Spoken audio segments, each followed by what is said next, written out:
হ্যাঁ, welcome back to ICT. আমি Hanif Faisal. ICT special programming লেকচারে তোমাকে আবারও স্বাগতম।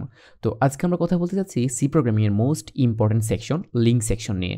লিঙ্ক সেকশন হলো সি প্রোগ্রামিংয়ের আবশ্যকীয় অংশ। অর্থাৎ সি প্রোগ্রামে কোড লিখতে গেলে তোমাকে অবশ্যই যে সেকশনটা লিখতে হবে তার নাম হলো লিঙ্ক সেকশন।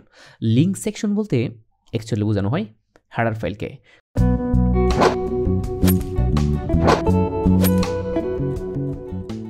প্রশ্ন হলো হেডার ফাইল কি? হেডার ফাইল হলো মূলত .h এক্সটেনশনযুক্ত ফাইল যেখানে বিভিন্ন লাইব্রেরি ফাংশনের প্রোটোটাইপ উল্লেখ থাকে। মেনলি হেডার ফাইল বলতে আসলে বোঝানো হচ্ছে বিভিন্ন ধরনের ফাংশনের সমষ্টি, অর্থাৎ অনেকগুলো ফাংশন একসাথে থাকবে, এটাকে আমরা বলবো কি হেডার ফাইল, অর্থাৎ ফাইলের একটা প্যাকেজ, আর কিছু না। ওকে, এই যে অনেকগুলো ফাংশনের সমন্বিত রূপকে আমরা ফাইল বলতেছি, এই প্রত্যেকটা ফাংশনকে আসলে লাইব্রেরি ফাংশন বলা হয়। এখন দেখব টাইপস অফ হেডার ফাইলস, অর্থাৎ হেডার ফাইলের কি কোনো ক্লাসিফিকেশন আছে? হ্যাঁ, অবভিয়াসলি হেডার ফাইলের ক্লাসিফিকেশন আছে। প্রথমটা হলো স্ট্যান্ডার্ড বা প্রি এক্সিস্টিং, অর্থাৎ ডিফল্ট বা পূর্ব থেকে যে হেডার ফাইলগুলো প্রোগ্রামিংয়ে ঘোষণা করা থাকে ওইগুলো হলো স্ট্যান্ডার্ড বা প্রি এক্সিস্টিং। তোমাকে নতুন করে ঘোষণার কিছু নাই, এটা প্রোগ্রামিংয়ের ভেতরেই ঘোষণা করা থাকবে, তুমি তা জাস্ট তোমার কাজের জন্য ওইটাকে লিখলেই হবে, আর কিছু না। এটা হলো স্ট্যান্ডার্ড অর প্রি এক্সিস্টিং, যা পূর্বে থেকেই বিদ্যমান। আরেকটা হলো আমরা চাইলে নিজেরা তৈরি করতে পারি, যাকে বলা হয় নন স্ট্যান্ডার্ড অর ইউজার ডিফাইন্ড। তাহলে হেডার ফাইল কত প্রকার? দুই প্রকার। একটা হলো স্ট্যান্ডার্ড, যা প্রি এক্সিস্টিং, যা পূর্বে থেকে ডিফল্ট আকারে থাকে। আর একটা হলো কি নন স্ট্যান্ডার্ড বা ইউজার ডিফাইন্ড, মানে আমরা চাইলেই হেডার ফাইল তৈরি করতে পারি এবং এটাকে আমরা ইউজ করতে পারি। অর্থাৎ আমরা অনেকগুলো ফাংশন নিয়ে একটা প্যাকেজ বানাবো এবং এটাকে একটা আমরা নাম দিয়ে দিব, ওইটাও আমরা ঘোষণা করতে পারি। এখন বিষয় হলো standard or pre existing header file আমরা কীভাবে ঘোষণা করব। প্রথমত হলো hash include greater than less than সিম্বলের ভেতরে তোমাকে লিখতে হবে ফাইল নেম .h। এই যে হ্যাশ, এটাকে বলা হয় প্রিপ্রসেসর। ওকে, এই বিষয়ে আমরা আমাদের পূর্ববর্তী ভিডিও ডিটেলস কথা বলেছি। আর এখানে হলো ফাইল নেম, তুমি তোমার ফাইল নেমটা লিখবা। এই যে ইনক্লুড শব্দটা, এটা হলো লেখা বাধ্যতামূলক। এই গ্রেটার দেন লেস দেনের ভেতরে তোমাকে ফাইল নেম লিখতে হবে এবং .h। এবং এই যে ফাইল নেম, এটা কিন্তু আমরা চাইলেই যে কোনো কিছু ফাইল নেম দিতে পারবো না। এটা হলো প্রি এক্সিস্টিং যে ফাইলগুলো ছিল এর মধ্যে যে কোনো একটা নাম তুমি দিতে পারো তোমার প্রয়োজনের সুবিধার্থে। যেমন এটা এক্সাম্পল হলো, ধরো যে হ্যাশ ইনক্লুড stdio.h। এখানে দেখো এটা তো নর্মালি প্রিডিফাইন্ড। ওকে, এখন হলো stdio.h, অর্থাৎ স্ট্যান্ডার্ড ইনপুট আউটপুটের হেডার ফাইলটা আমরা নিতে চাচ্ছি। এটার ভেতর যে ফাংশনগুলো আছে আমরা এগুলো ইউজ করতে চাচ্ছি, এই জন্য এটাকে এভাবে লিখবো, রাইট? তাহলে তুমি দেখলে standard or pre existing header file কীভাবে লিখতে হয়, রাইট? সেকেন্ড হলো নন স্ট্যান্ডার্ড অর ইউজার ডিফাইন্ড কীভাবে ঘোষণা করব। এটা সিনটেক্সটা হলো হ্যাশ, দেখো এইখানে সিমিলার, এখানে সব কিছু similar, just greater than less দেনের সিম্বলটা উঠে যাবে এবং এখানে ডাবল কোটেশন বসে যাবে। জাস্ট ফাইল নেমের আগে কি আগে পিছে ডাবল কোটেশন ইউজ করতে হবে। এটা একটু যত্ন সহকারে সতর্কতার সহিত নোট করবে। এটার এক্সাম্পল ধরো যে আমি একটা হেডার ফাইল বানাইলাম যার নাম দিলাম eict.h। তাহলে এটাকে আমার লিখতে হবে include double quotation eict.h।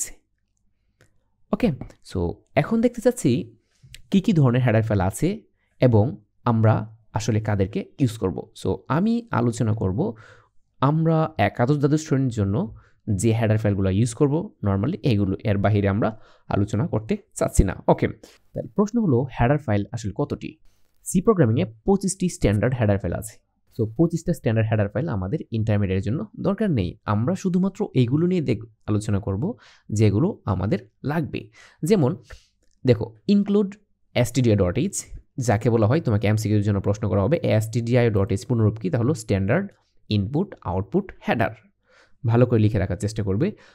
stdio.h মিন স্ট্যান্ডার্ড ইনপুট আউটপুট হেডার। এটার ভেতর কী কী ফাংশন আছে? এটার ভেতর ফাংশন আছে স্ক্যানএফ আমাদের ইউজ করতে হবে, প্রিন্টএফ আমরা ইউজ করব, তারপর গেটস আছে, তারপর গেট স্ট্রিং, এটা হলো পুট স্ট্রিং, তারপর get character, put character. So এগুলো লাগবে না হামুরি। সো এই যে কয়েকটাই তুমি মাথায় রাখার চেষ্টা করো। ওকে, সেকেন্ড আরেকটা হেডার ফাইল তোমাকে দেখাই, তা হলো হ্যাশ ইনক্লুড conio.h। এমসিকিউ তোমাকে প্রশ্ন করা হয় এই যে conio, এটা মানে কি? C for console, I for input and O for output header। So এখানে কী ধরনের লাইব্রেরি ফাংশন আছে? এখানে অনেক ধরনের লাইব্রেরি ফাংশন আছে আসলে, সবগুলোতেই অনেক লাইব্রেরি ফাংশন আছে। আমরা জাস্ট কয়েকটা তোমাকে দেখাচ্ছি এক্সাম্পল স্বরূপ। যেমন এখানে দেখো ক্লিয়ার স্ক্রিন, অর্থাৎ তুমি যদি মনিটর স্ক্রিন ক্লিয়ার করতে চাও তাহলে আমরা ইউজ করতে হবে। তারপর হলো কি গ্যাচ, অর্থাৎ এখানে গ্যাট ক্যারেক্টার, তুমি একটা ক্যারেক্টার নিবা বাট এটা ইনপুট হিসেবে মনিটরে দেখাবে না। সো এটা হলো গ্যাচ। তারপর দেখো আমি আরও কয়েকটা হেডার ফাইল দেখার চেষ্টা করি, যেমন ইনক্লুড math.h, যাকে বলা হয় ম্যাথ হেডার।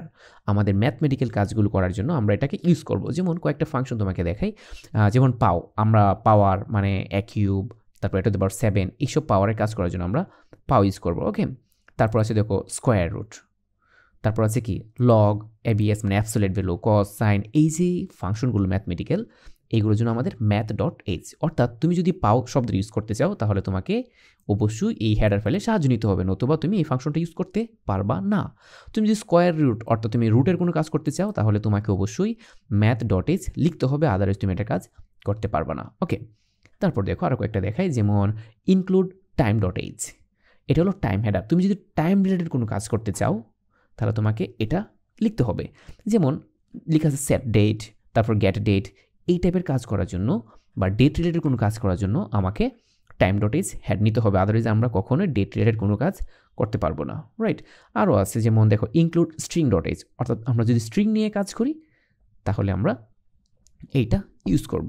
এর কয়েকটা এক্সাম্পল তোমাকে দেখি, যেমন লেখা আছে স্ট্রিং লেন্থ, অর্থাৎ স্ট্রিংয়ের লেন্থ তুমি বের করতে পারবা, এটাকে স্টার লেন্থ বলে, স্ট্রিং লেন্থ। তারপর হলো স্ট্রিং কপি, অর্থাৎ তুমি যদি str কপি cpy লিখো তাহলে স্ট্রিংটা কপি করতে পারবা। সো এই যে বিষয়গুলো ছিল, এই বিষয়গুলো হচ্ছে আমাদের ইন্টারমিডিয়েটে লাগবে।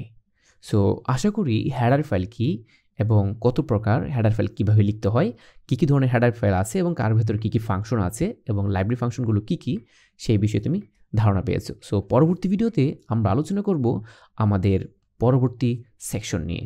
সো দেখা হচ্ছে নেক্সট পার্টে। সেই পর্যন্ত ভালো থাকো, সুস্থ থাকো এবং আমাদের সাথেই থাকো। আল্লাহ হাফেজ।